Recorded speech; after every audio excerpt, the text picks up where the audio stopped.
Hello friends, welcome back to my channel. আশা করি তোমরা সবাই খুব ভালো আছো। আমিও খুব ভালো আছি। এসএম ওয়ার্ল্ডের আরেকটা নতুন পর্বে তোমাদের সবাইকে স্বাগত জানাই। তো দেখতেই পাচ্ছ, আমরা কিন্তু হাজির হয়ে গেছি। আমাদের যুগলের ছবি নিশ্চয়ই তোমরা দেখতে পাচ্ছ। এবার বলি আসল ঘটনাটা কি। ঘটনাটা হলো বার্থডে, মানে আমার মিস্টারের বার্থডে, সেটা পালন করা হচ্ছে। আর আমার মিস্টারের বার্থডে ঠিক 5 দিন আগে আমার বার্থডে। তো ওই জন্য কি করা হয়েছে, আমরা ডিসিশান নিয়েছি যে যেহেতু একই মাসের মধ্যে 5 দিন আগু পিছু বার্থডে, তো ওই জন্য আমরা বার্থডেটাকে একসঙ্গে সেলিব্রেট করি। তো আমার মা যেহেতু জামাই ষষ্ঠী উপলক্ষে আমাদের বাড়িতেই আছে, তো মাই কিন্তু এই সারপ্রাইজটা করেছিল। নাহলে এবছর ভেবেছিলাম যে কেক কাটবো না, ইচ্ছা ছিল না তেমন। আমার মা গিয়ে এটা সারপ্রাইজভাবে, মানে আমাদের কিছু না জানিয়ে কেকটা কিনে এনেছে। উপরে আমাদের দুজনের নামও লেখা আছে, যেহেতু দুজনের বার্থডে। তো রাত্রিবেলা বলবো না, সন্ধেবেলা যে কেকটা কাটিং হচ্ছে। এখানে আমরা মাত্র 3 জন প্রাণী রয়েছি, মানে আমি, আমার হাজব্যান্ড আর আমার মা। আমার মা তো কেক খায় না, তবু জোর করে একটু দেওয়ার চেষ্টা করছি। একেবারেই খেতে চায় না। আমি আর আমার হাজব্যান্ড, আর তারপরে এই কেকটাকে কাটিং করে, যেহেতু আমার শ্বশুর শাশুড়ি দুজনেই বয়স্ক, ওনারা আমাদের উপরে ঘরে আসতে পারেন না, ওনাদের পায়ে প্রবলেম আছে। তো এগুলো কাটিং করে ওনাদের দিয়ে আসা হবে। এবার কালকে আমাদের দিদি আসলে খাবে।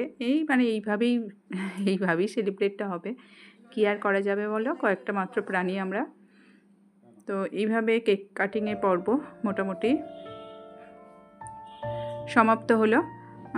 তারপরে তোমাদের দেখাবো আমরা দুপুরবেলা আজকের কী খাওয়া দাওয়া করেছি।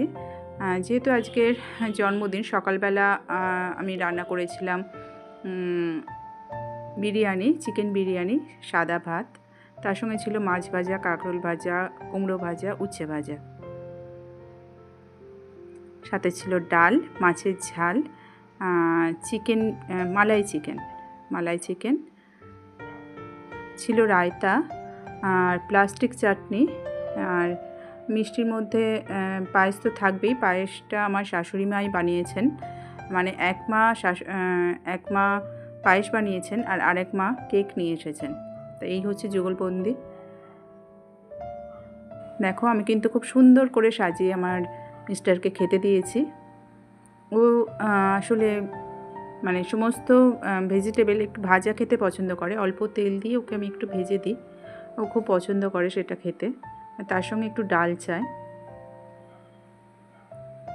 মাছের মাথাও ও খেতে বেশ ভালোবাসে। অ্যাজ ইউজুয়াল মিষ্টিটা আমি কমই দিই, যেহেতু মিষ্টি খাওয়া খুব একটা চলে না। কিন্তু তবু কী বলো তো, এইসব অনুষ্ঠানের দিন একটু আধটু মিষ্টি না খেলে তো হয় না, আর নাহলে অনুষ্ঠানটাকে অনুষ্ঠান বলে মনে হয় না। তাই একটু অল্প করে মিষ্টিও নিয়েছি। আর রায়তাটা আমি একটা নতুন, মানে ইনভেনশন বলতে পারো করেছি, সেটা হচ্ছে রায়তার সাথে একটু ক্রিম মিশিয়ে দিয়েছি। তারপরে দেখো, আমরা কিন্তু রাত্রিবেলাটাকেও ছাড়িনি।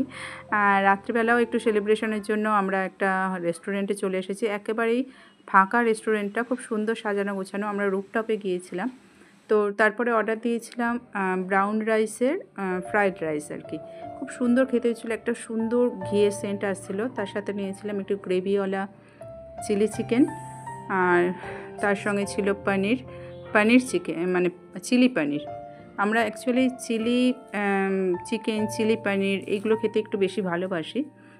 আর চিকেনের আরেকটা আইটেম ছিল, এটার নামটা আমি ঠিক মনে করতে পারছি না, এটাও দুর্দান্ত খেতে ছিল। এর সঙ্গে আরও একটা চিকেন না, এটা হচ্ছে ভেটকি মাছের ফিলে। তো সেটা ফ্রাই ছিল, অপূর্ব খেতে ছিল। আর সঙ্গে ছিল চাটনি। তাহলে আর কি বন্ধুরা, পরের দিন এসে যাব নতুন কোনো ব্লগ নিয়ে তোমাদের কাছে। ততক্ষণ পর্যন্ত তোমরা সবাই সুস্থ থেকো, ভালো থেকো, হাসতে থেকো, আর অবশ্যই আমার সাথে থেকো, আর সবাই খুব ভালো থেকো। টাটা।